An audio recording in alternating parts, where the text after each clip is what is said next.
திண்டுக்கல் மாவட்டம் பழனி அருள்மிகு தண்டாயுதபாணி சுவாமி திருக்கோவிலில் நடைபெற்ற உண்டியல் காணிக்கை என்னும் பணியில் பக்தர்கள் செலுத்திய காணிக்கையாக ரொக்கமாக 1,40,575 ரூபாய் கிடைத்துள்ளது. மேலும் 187.200 கிராம் தங்கம், 4,035 கிராம் வெள்ளி மற்றும் 255 வெளிநாட்டு நாணயங்கள் காணிக்கையாக கிடைத்துள்ளதாக கோவில் நிர்வாகம் தெரிவித்துள்ளது. இந்த உண்டியல் என்னும் பணியில் கோவில் இணை ஆணையர், கோவில் அதிகாரிகள், வங்கி ஊழியர்கள், கல்லூரி மாணவர்கள், நாதஸ்வர பள்ளி மாணவர்கள் உள்ளிட்ட ஏராளமானோர் கலந்து கொண்டு காணிக்கைகளை எண்ணும் பணியை மேற்கொண்டனர். இன்றைய உண்டியல் வருமானத்துடன் நடப்பு பசலி ஆண்டு 1435க்கான மொத்த உண்டியல் வருமானம் ரூபாய் 61,21,21,95,387 உயர்ந்துள்ளது.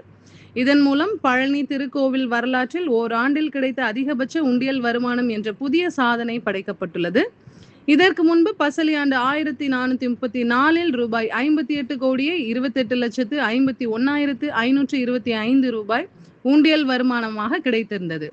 அந்த சாதனையை முறியடித்து இந்த ஆண்டு சுமார் 2,93,43,862 ரூபாய் கூடுதலாக உண்டியல் வருமானம் கிடைத்துள்ளது. பக்தர்களின் எண்ணிக்கை தொடர்ந்து அதிகரித்து வருவதாலும் பழனி முருகன் மீது பக்தர்கள் கொண்டுள்ள ஆழ்ந்த நம்பிக்கையின் வெளிப்பாடாகவும் இந்த புதிய வரலாற்று சாதனை பார்க்கப்படுகிறது. பழனி திருக்கோவில் வரலாற்றில் இதுவரை இல்லாத அளவிற்கு ஓராண்டு உண்டியல் வருமானம் பதிவாகியுள்ளது என்பது குறிப்பிடத்தக்கது. சட்டவிரோதமாக மணல் கடத்தவில்லை, கேரளாவிலிருந்து அனுமதி பெற்று மணல் கொண்டு வந்து விற்பனை செய்வதாகவும் தனது மீது போடப்பட்ட வழக்கை திரும்ப பெற வேண்டும், பிடித்து வைத்த வாகனத்தை விடுவிக்க வேண்டும் என கோரிக்கை. திண்டுக்கல் மாவட்டம் ஒட்டன்சத்திரம் தொகுதிக்கு உட்பட்ட இடையக்கோட்டை பகுதியில் வசிப்பவர் கோபி. இவர் விவசாயம் மற்றும் கேரளா அரசு அனுமதியுடன் அங்கிருந்து மணல் வாங்கி வியாபாரம் செய்து வருவதாக கூறப்படுகிறது. மேலும் கோபி திமுகவில் பல வருடங்களாக உறுப்பினராக இருந்து கடந்த சில மாதங்களுக்கு முன்பு தாவேகா கட்சியில் சேர்ந்துள்ளார். மணல் கடத்தியதாக வழக்கு பதிவு செய்யப்பட்டது. இந்நிலையில் தங்கள் மணல் குவித்து வைத்துள்ள இடத்திற்கு சென்ற இடையக்கோட்டை காவல்துறையினர் கோபியின் மனைவியிடம் எப்படி மணல் வந்தது என்று கேட்டனர். அதற்கு அவர் ஆதாரத்துடன் நாங்கள் கேரளாவிலிருந்து மணல் கொண்டு வருகிறோம் என்று கூறினார். ஆனால் அதை ஏற்க மறுத்த காவல்துறையினர் அவர் மீது வழக்கு பதிவு செய்துள்ளனர். மேலும் லாரியை காவல் நிலையம் கொண்டு வந்து விட்டனர். அங்கு குவிக்கப்பட்டு இருந்த 36 யூனிட் மணல்களையும் ஜப்தி செய்து விட்டனர். நாங்கள் பல வருடங்களாக முறையாகத்தான் அனுமதி பெற்று மணல் கொண்டு வருகிறோம். இது கேரளா அரசால் அணைகளில் இருந்து வெளியேற்றப்படும் மணல்கள்.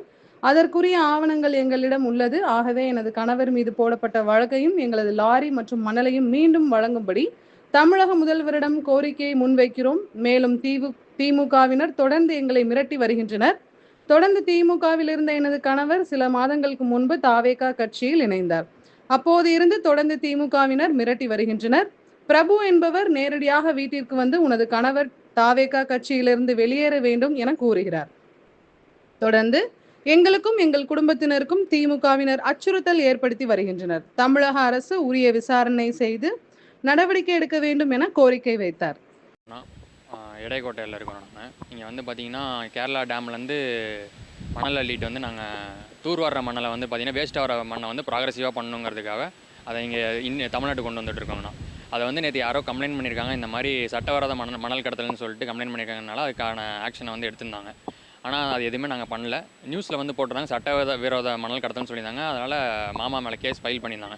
இன்றைக்கி நாங்கள் சட்டவிரோதமாக எதுவும் பண்ணலை அப்படிங்கிறதுக்கான எல்லா ப்ராப்பரான எல்லா டாக்குமெண்ட், சிசிடிவி ஃபுட்டேஜ், கேரளா டிபார்ட்மெண்ட்டோட எல்லா பர்மிட்டு முதற்கொண்டு எல்லாமே வந்து பார்த்திங்கன்னா கொடுத்துருக்குறோண்ணா. கொடுத்துட்டு மேம் வந்து இன்றைக்கி போலீஸ் ஸ்டேஷனில் வந்து பார்த்திங்கன்னா அதுக்கான ஆக்ஷனை வந்து எடுக்கிறேன்னு சொல்லியிருக்காங்க. ரெண்டாவது வந்து பார்த்திங்கன்னா எங்கள் மாமாவு மேலே போட்டிருக்கிற கேஸை வந்து மறுபரிசீலனை செய்கிற மாதிரி நான் வந்து வேண்டி கேட்டுக்கிறேன். அதுக்கப்புறம் பார்த்திங்கன்னா அத்தை பேசுவாங்க.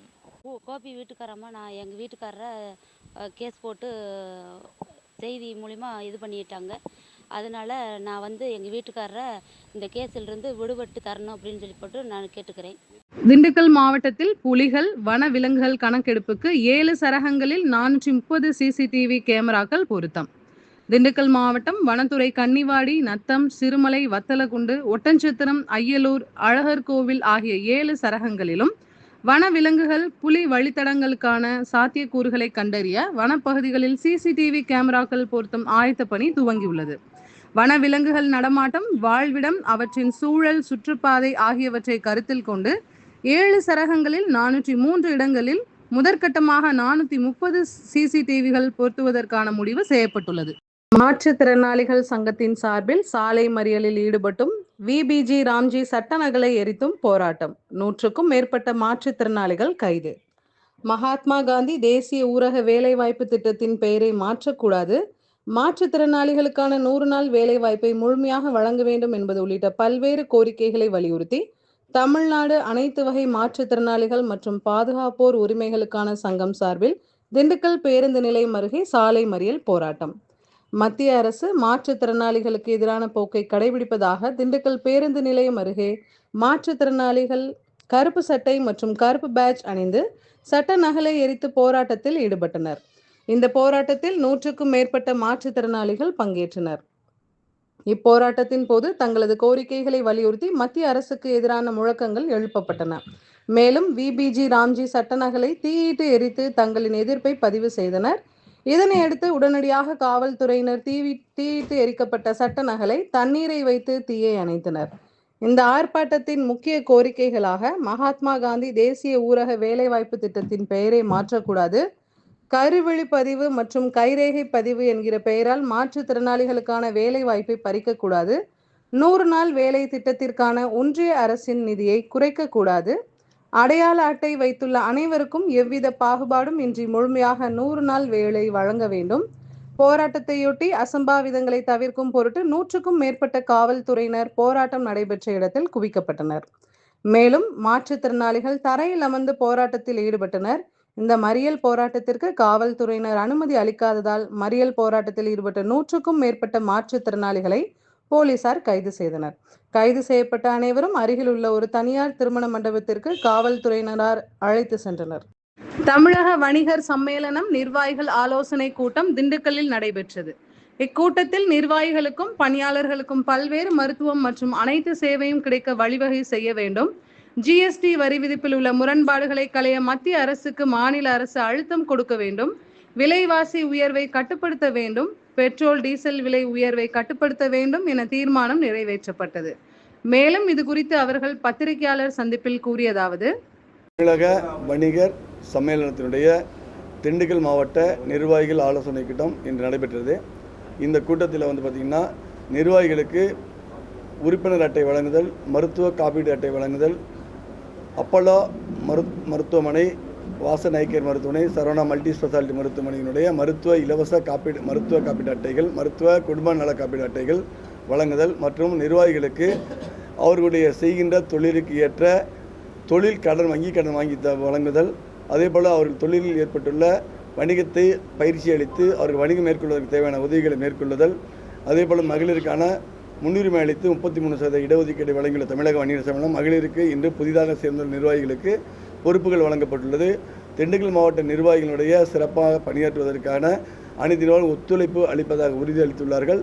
தமிழக வணிகர் சம்மேளனம் தமிழகத்தினுடைய ஒவ்வொரு மாவட்டத்திலும் இதுபோல் நிர்வாகிகள் கூட்டங்களை நடத்தி மாநில நிர்வாகிகள் உட்பட பலர் கலந்து கொண்டு சிறப்பித்து வருகிறார்கள். விரைவில் மாநில மாநாடு, தமிழக வணிகர் மாநில மாநாடு நடைபெறவுள்ளது. கடந்த 3ஆம் தேதி மாநில அமைச்சர்களை சந்தித்து தமிழக வணிகர்களுடைய கோரிக்கைகளை வலியுறுத்தியுள்ளோம். தமிழகம் முழுவதும் 1 லட்சம் மரக்கன்று நடு திட்டத்தை தமிழக வணிகர் சம்மேளனம் செயல்படுத்தி வருகிறது. இந்த அமைப்பின் சார்பாக மகளிருக்கு முன்னுரிமை அளிக்கக்கூடிய பல்வேறு திட்டங்களை தீட்டி செயல்படுத்தப்பட்டு வருகிறோம். எனவே இன்னும் பல்வேறு திட்டங்கள் செயல்படுவதற்கு இன்றைய கூட்டத்தில் தீர்மானிக்கப்பட்டுள்ளது. நன்றி, வணக்கம். அரசுக்கு தாங்க பார்த்திங்கனாக்கா தமிழக அரசு GST வரி விதிப்பில் உள்ள முரண்பாடுகளை களைவதற்கு தமிழக அரசு மத்திய அரசுக்கு அழுத்தம் தர வேண்டும். நாம் ஏற்கனவே கோரிக்கை எடுத்துள்ளோம். அதேபோல் தமிழகம் முழுவதும் பசுமை தாயமாக மாற்றுவதற்கு மரக்கன் திட்ட வலியுறுத்தி கடந்த சட்டசபை கூட்டத்திற்கு முன்பு அமைச்சர் பெருமக்களை சந்தித்து வலியுறுத்தியுள்ளோம். அதேபோல் பார்த்திங்கன்னா விலைவாசி ஏற்றத்தை கட்டுப்படுத்துவதற்கு அரசு முன்னெடுக்க வேண்டும் என்ற கோரிக்கையை வலியுறுத்தியுள்ளோம். அதேபோல் பார்த்திங்கனாக்கா கேஷுவல் தட்டுப்பாடுக்கு கடுமையான குரல் எடுத்து தற்போது மத்திய நாடுகளில் பெட்ரோல் டீசல் விலை குறைந்துள்ளது. இந்த விலையேற்றத்தை இந்தியாவிலும் அமல்படுத்த வேண்டும் என்றும் மாநில அரசு வாயிலாக மத்திய அரசை வலியுறுத்தி கேட்டுக்கொள்கிறோம். திண்டுக்கல் SP அலுவலகத்தில் சிறப்பு பொதுமக்கள் குறை தீர்ப்பு முகாம் நடைபெற்றது. தமிழக காவல்துறை தலைமை இயக்குனர் மகேஷ்குமார் அகர்வால் உத்தரவின் பேரில் திண்டுக்கல் மாவட்ட காவல் கண்காணிப்பாளர் அலுவலகத்தில் மாவட்ட SP ஜெயக்குமார் தலைமையில் சிறப்பு பொதுமக்கள் குறை தீர்ப்பு முகாம் நடைபெற்றது. மேலும் பொதுமக்கள் தங்கள் குறைகளை மனுவாக சிறப்பு குறை தீர்க்கும் முகாமில் அளிக்கும் பட்சத்தில் உடனடி நடவடிக்கைகள் மேற்கொள்ளப்படும் என காவல்துறையினர் தெரிவித்தனர். இந்த சிறப்பு பொதுமக்கள் குறைதீர்ப்பு முகாம் காலை 11 மணி முதல் மதியம் 1 மணி வரை நடைபெற்றது. இதில் ஏராளமான பொதுமக்கள் கலந்து கொண்டு தங்களது குறைகளை மனுக்களாக வழங்கினர்.